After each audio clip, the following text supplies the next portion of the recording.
মালয়েশিয়াগামী 214 জন রোহিঙ্গা সহ একটি মাছ ধরার নৌকা আটক করেছে বাংলাদেশ নৌবাহিনীর সদস্যরা। মঙ্গলবার দুপুরে সেন্ট মার্টিন দ্বীপের কাছাকাছি সাগরে অভিযান চালিয়ে নৌবাহিনীর জাহাজ বানৌজা দুর্জয়ের সদস্যরা তাদের আটক করে।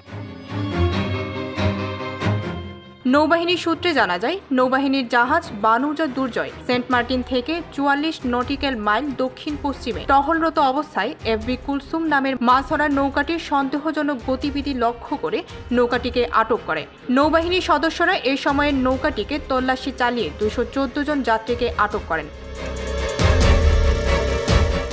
যাদের মধ্যে 118 জন পুরুষ, 68 জন নারী এবং 28 জন শিশু রয়েছে। আটককৃত ব্যক্তিদের সবাই মায়ানমারের বাস্তুচ্যুত নাগরিক বলে জানা যায়।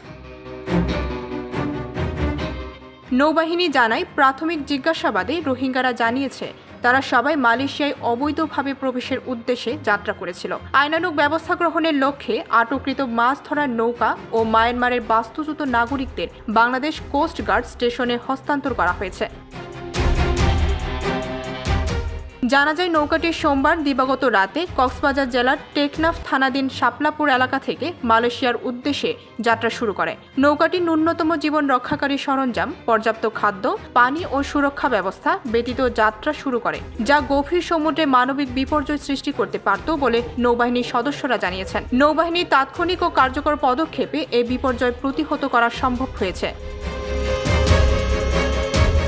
ডেস্ক রিপোর্ট, ভোরের পাতা।